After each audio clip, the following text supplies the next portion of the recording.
मित्रांनो, मोहालीत खेळल्या गेलेल्या पहिल्या आंतरराष्ट्रीय T20 सामन्यात भारताने अफगाणिस्तान संघाचा 6 विकेट्सने सहज पराभव केला.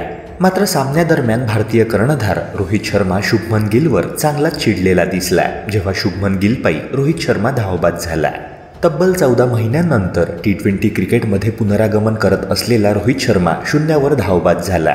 टीम इंडियाच्या विजयानंतर ह्या प्रसंगावर आपले मत मांडताना रोहित शर्मा म्हणतो, तुम्ही एक मोठी खेळ खेळण्याच्या अपेक्षेने मैदानात फलंदाजीला उतरत असता आणि अशा प्रकारे धावबाद होणे अत्यंत निराशाजनक असते. आम्हा दोघांमध्ये कम्युनिकेशनची कमतरता होती, ज्या कारणाने मला नाहक विकेट गमवावी लागली आणि तेव्हा मी व्यक्त केलेला राग केवळ त्या क्षणापुरता मर्यादित होता. क्रिकेटच्या खेळात हे सर्वसाधारण आहे, त्याला इतका मोठा मुद्दा बनवण्यात काहीच अर्थ नाही. मित्रांनो, भारतीय कर्णधार भलेही शून्यावर बाद झाला असला, मात्र त्याच्या नावे ह्या सामन्यात एक विक्रम जमा झाला आहे. पुरुषांच्या T20 क्रिकेट फॉर्मॅटमध्ये आंतरराष्ट्रीय स्तरावर 100 सामने जिंकणारा तो प्रथम खेळाडू बनला आहे. अफगाणिस्तान विरुद्धचा हा रोहित शर्माच्या कारकिर्दीतील 149वा सामना होता, ज्यात 100 विजय तर 46 पराभव अंतर्भूत आहेत.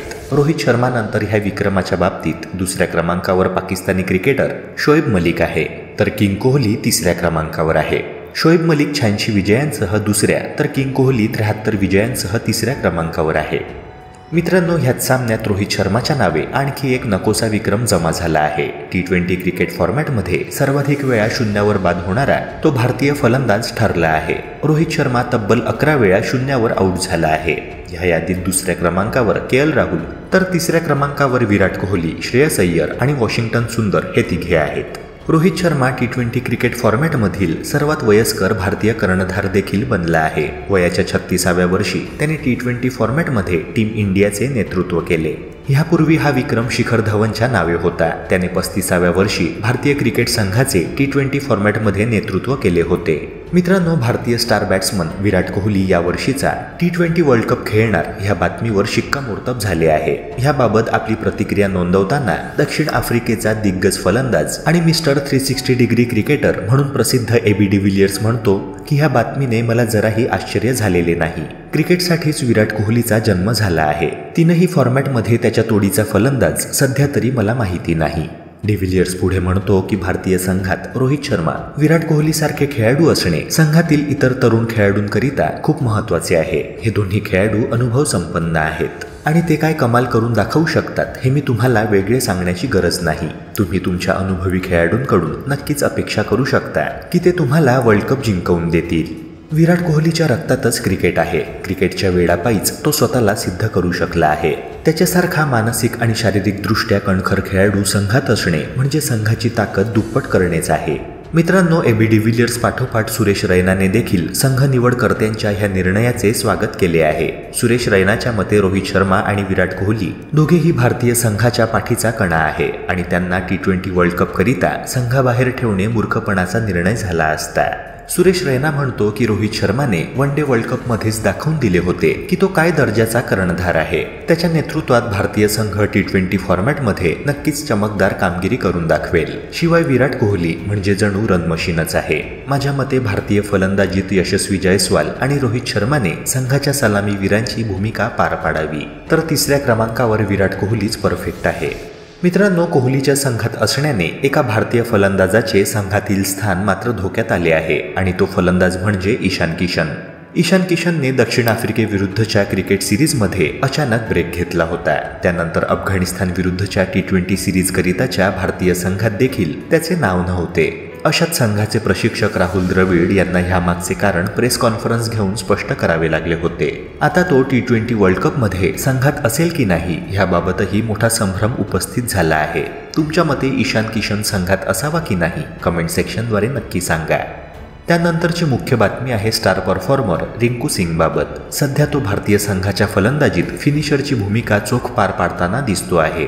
आपल्या उत्कृष्ट आणि आक्रमक खेळीच्या जोरावर त्याने संघाला अनेक सामने एकहाती जिंकवून दिले आहेत. त्याच्या यशाचे गुपित जेव्हा त्याला विचारण्यात आले तेव्हा त्याने त्याचे श्रेय भारतीय माजी दिग्गज कर्णधार कॅप्टन कूल MS धोनीला दिले आहे. तो म्हणतो, मी धोनीसोबत क्रिकेट आणि फलंदाजीबाबत अनेकदा चर्चा केली आहे. धोनीने मला गुरुमंत्र दिला की चेंडूनुसार रिॲक्ट कर आणि तुझे टेम्परामेंट शांत ठेवण्याचा प्रयत्न कर आणि मी नेमके तेच करतो आहे. फलंदाजी दरम्यान मी जास्त विचार करत नाही, फक्त जसा चेंडू येतोय त्यानुसार रिॲक्ट करतोय.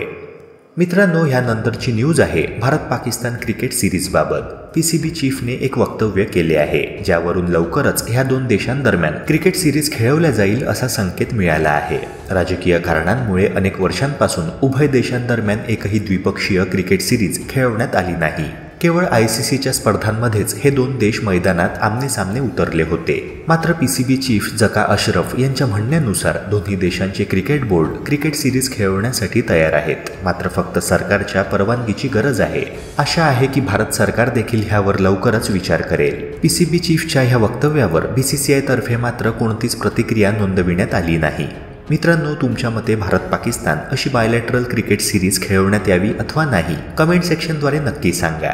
मित्रांनो, नुकताच भारतीय वेगवान गोलंदाज मोहम्मद शमीला वन डे वर्ल्ड कपमधील त्याच्या भन्नाट कामगिरीकरिता अर्जुन पुरस्कार प्रदान करण्यात आला. ह्याबाबत त्याने सोशल मीडियावर एक इमोशनल पोस्ट लिहिली आहे, ज्यात तो कुटुंबातील सदस्यांचे आभार मानतोय. मात्र नेटिझन्स म्हणजेच सोशल मीडिया युजर्सने त्याची पूर्वपत्नी हसीन जहानला लक्ष केले आहे. मोहम्मद शमी ह्या पुरस्काराकरिता अजिबात लायक नाही असे विधान तिने केले होते. आगामी T20 वर्ल्ड कप स्पर्धेकरिता सगळेच आतुर असताना भारताचा माजी स्टार क्रिकेटर सुरेश रैनाने एक मोठी भविष्यवाणी केली आहे. IPL मध्ये राजस्थान रॉयल्सचे नेतृत्व करणारा संजू सॅमसन भारतीय संघाकडून खेळताना विलक्षण कामगिरी करेल असे भाकीत सुरेश रैनाने वर्तविले आहे.